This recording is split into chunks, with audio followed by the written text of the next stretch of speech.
One of the most unusual cases which Sherlock Holmes was ever called upon to solve began at a small private school for boys in the north of Belgium. The boys' dormitory at 4 in the morning, lighted by a full moon, looked quiet and peaceful. It would have been difficult to imagine that here began a train of events which filled 4 graves before it was stopped.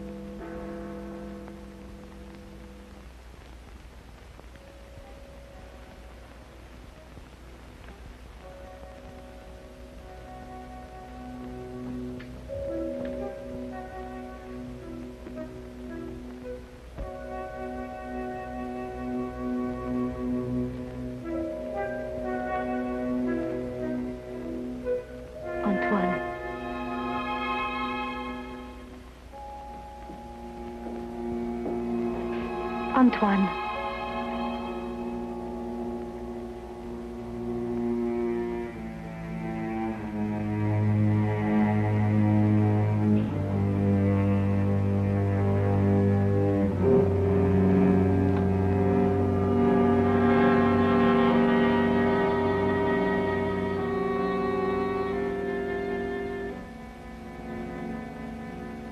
He has gone out. Didn't you try to stop him? I called his name. Either he did not hear or pretended not to. I was afraid to startle him.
This time, it's you.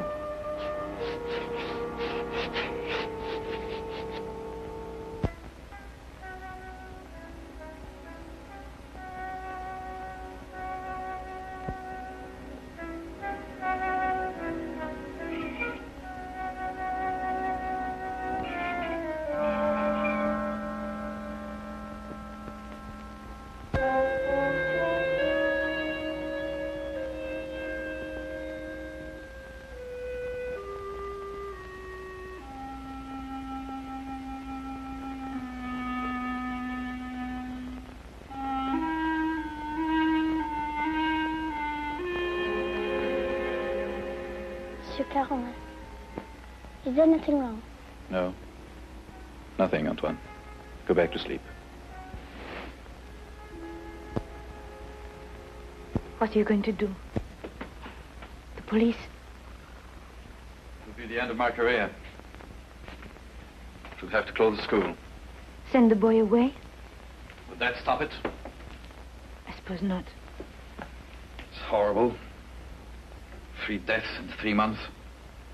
Each one foretold by the writing on the church steps. I still think the police... No.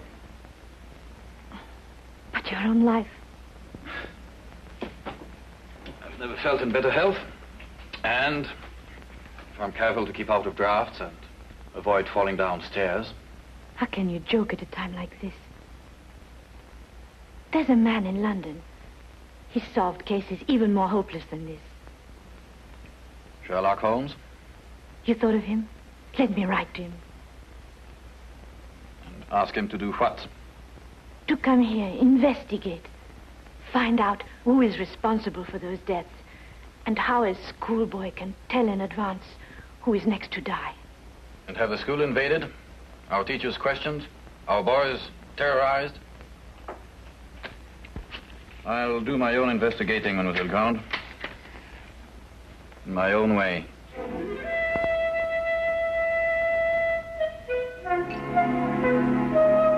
Some weeks later, a letter arrived at Baker Street.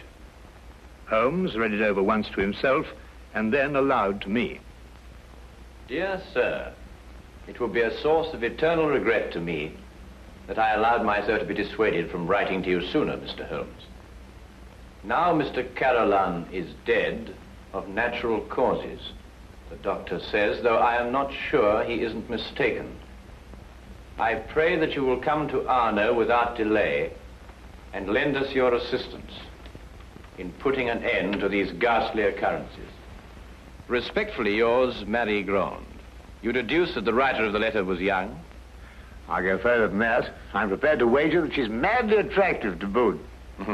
Better and better. And on what do you base these interesting conclusions? Wishful thinking, my dear chap. Wishful thinking. Then wish no more. She is both young and attractive, with hair the color of autumn honey. Oh, did you read that between the lines? No. This came with the letter. Uh-huh. A lovely color, you'll admit, Watson. And from a beautiful young woman at that. Now, come, Holmes. That's neither logical nor factual, and you know it.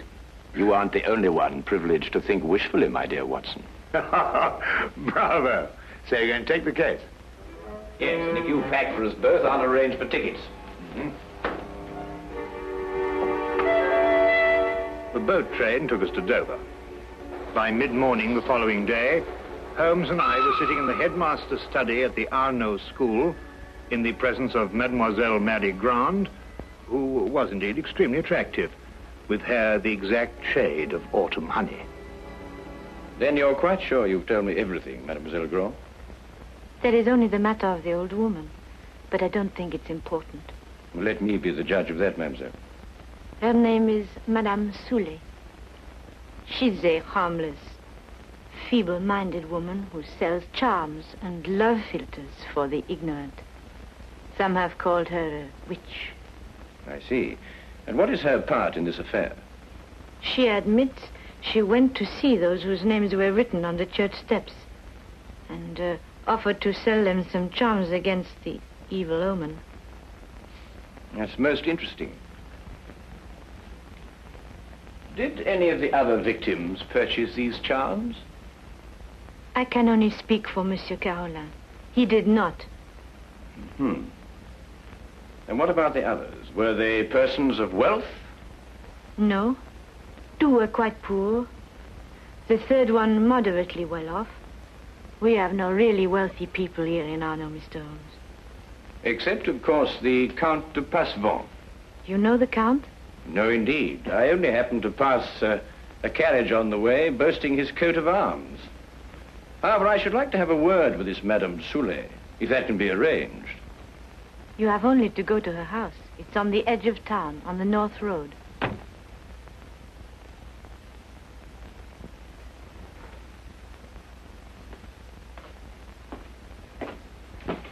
Monsieur Mlle, this is Monsieur Holmes and his friend Dr. Watson. Monsieur Mlle, our new headmaster. How do you do? How do you do? Now that you're here, Mr. Holmes, we have hopes at last of getting to the bottom of this terrible affair. Thank you, sir. I can only hope to do my best. Mademoiselle Grande has given you all the facts? All the facts at her command. Perhaps you can supply some additional ones. I am sorry, no. Mademoiselle Grande was the favorite member of the faculty here. She had Monsieur Carolin's confidence, not I. I see. And now that I've had the honor of meeting you gentlemen, I hope you will forgive me if I go to meet my class. But certainly. By the way, mademoiselle, Dr. Dimanche is waiting in the vestibule. Did you send for him? Yes, I did. I'll go and fetch him. I'll be back directly.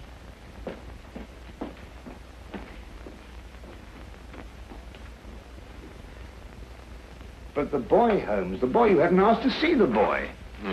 The boy can wait, Watson. Yes, but why? Surely he's the most significant part of it. No.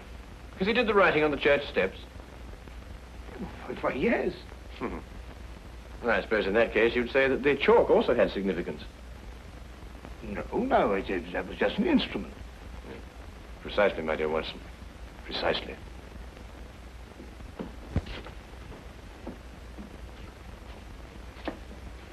Mr. Holmes, this is Dr. Dimanche. Mr. Holmes and Dr. Watson. Delighted. How do you do, Doctor? Always happy to meet a colleague. Thank you, so am I.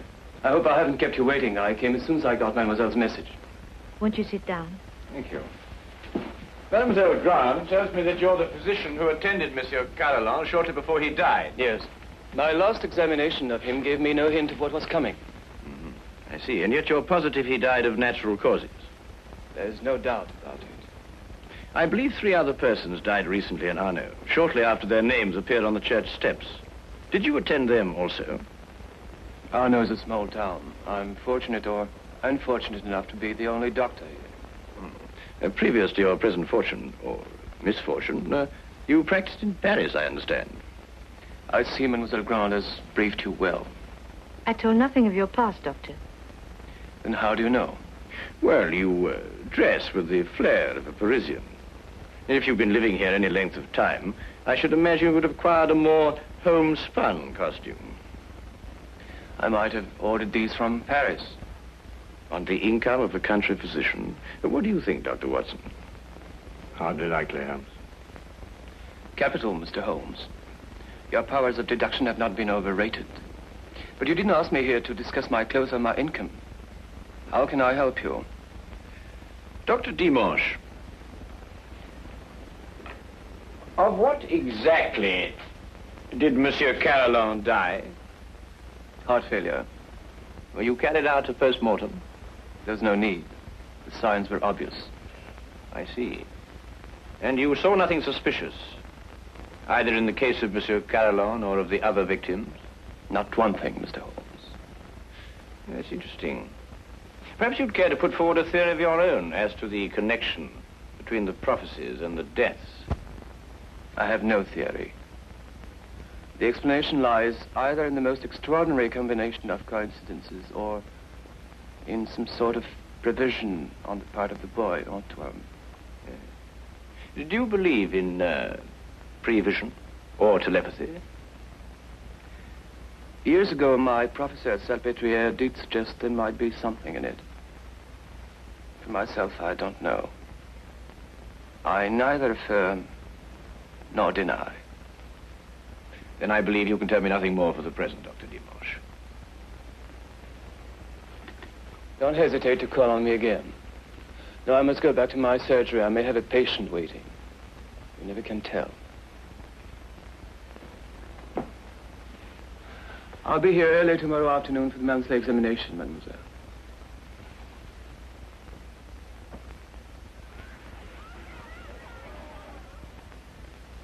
Dr. Dimanche examines your pupils every month, then, mademoiselle? Yes. The health of our pupils is of the greatest concern to us. And so it should be, Mademoiselle Grande. And so it should be. And it's an extraordinary thing, the odd and assorted illnesses that crop up in a boys' school. Would devez être en classe à cette heure au lieu de courir dans les couloirs. Allez maintenant. That is he. So that's the boy who on 4 separate occasions was able to foretell the death of a citizen of Arno.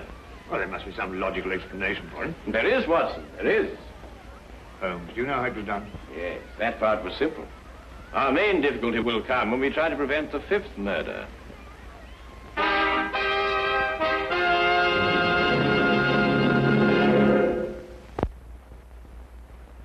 Turn to the case of the deadly prophecy. The church on whose steps the deadly prophecies were written stood less than 100 yards from the school. I had supposed that Holmes, with his usual attention to detail, would want to examine it thoroughly, but once again he surprised me. He did not stop.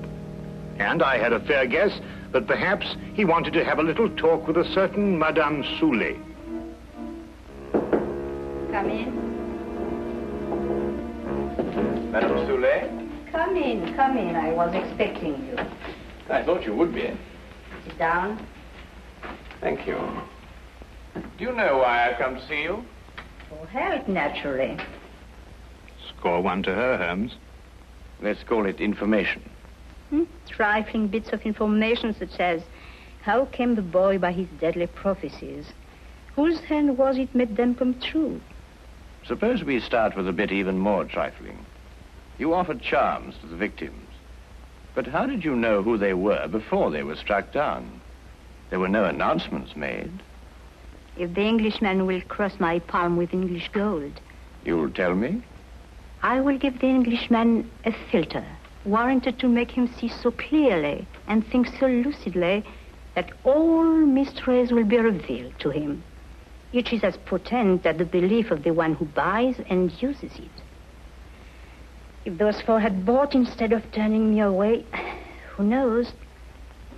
But they did turn you away. And now all are dead.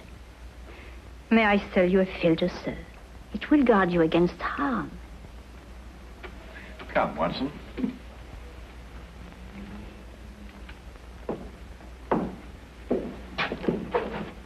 Good day, Madame Sule. You are a wise man. You say little and listen well. Good day to you, sir.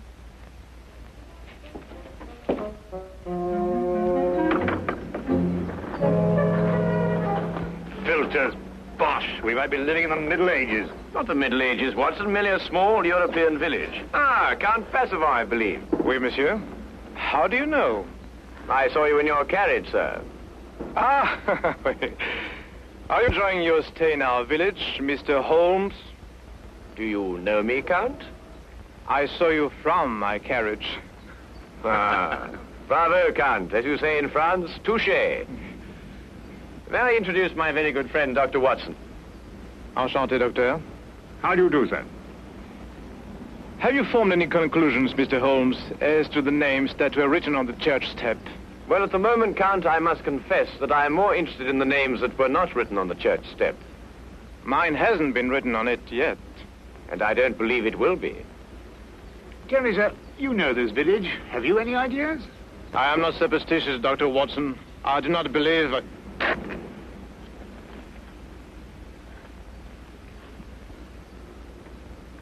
You're not superstitious, Count?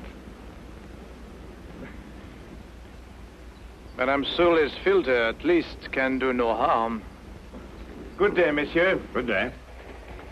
There were a few points about this case which Holmes thought could best be cleared up in Paris. He had asked me to go alone, as the following night there would be a full moon, and he wanted to stay in Arno to be on hand, just in case.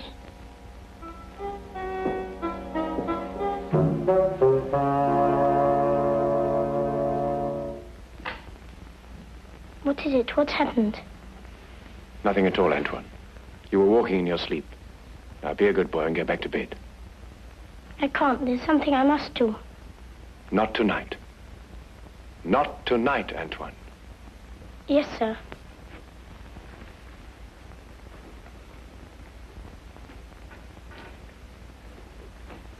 What does it mean? It means that nothing further will happen tonight. Sleep well, Mademoiselle Grande.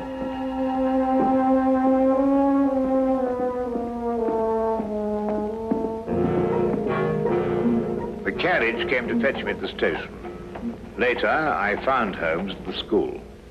Well, you may go back to your class now, Antoine.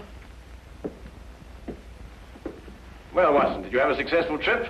Yes, you were right. Good. Mr. Holmes, was the boy able to tell you anything? No, but his silence was eloquent. Oh, by the way, I should like to have the use of the headmaster's study for a little gathering shortly before midnight. You name the murderer? No, he will name himself.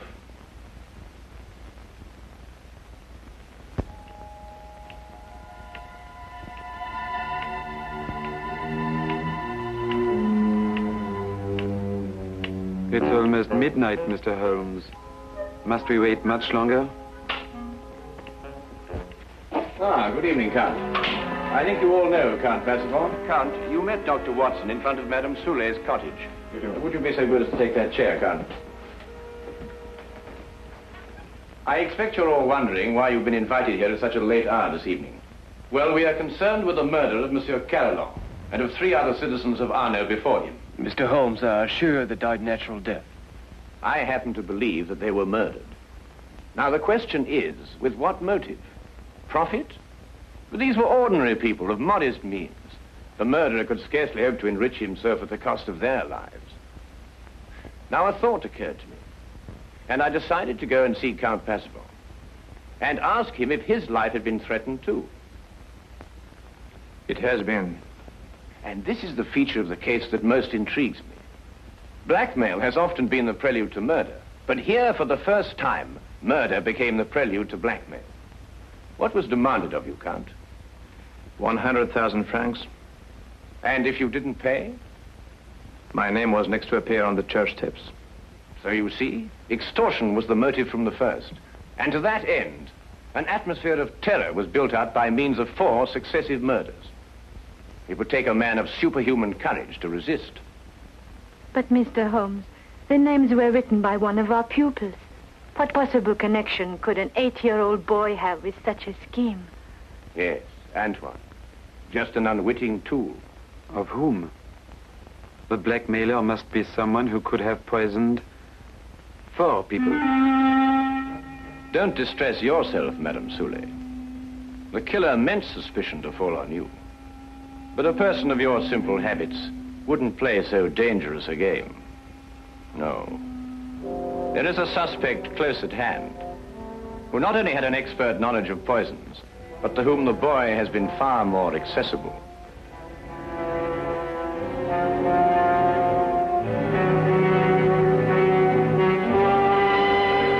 Accessible regularly once a month. This suspect was once a pupil of Dr. Charcot, who lectured on hypnotism at Salpêtrière Hospital in Paris. It would have been as easy for him to send Antoine on his monthly errands as to wind up a mechanical toy. Dr. Watson? Yes? Yesterday in Paris, you made certain inquiries into the character and education of this suspect. What did you discover? I discovered that he was a spendthrift and a wastrel who had quit Paris in order to escape his creditors. It's a lie. Calm yourself, Dr. Dimanche. I, too, have dabbled in hypnotism. This morning, Antoine and I had a little talk. I suggested that he come down here at midnight and point out the person who instructed him to write on the church steps. The person he was instructed not to remember when out of the hypnotic trance. It lacks but 1 minute to 12 now.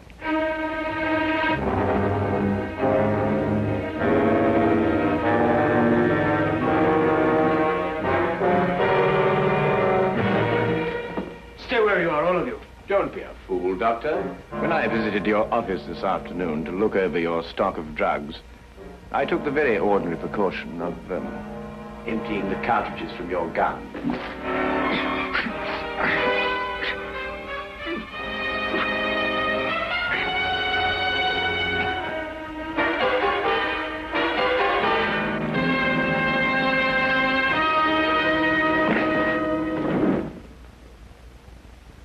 Should we wait for the boy to make the identification, Mr. Holmes?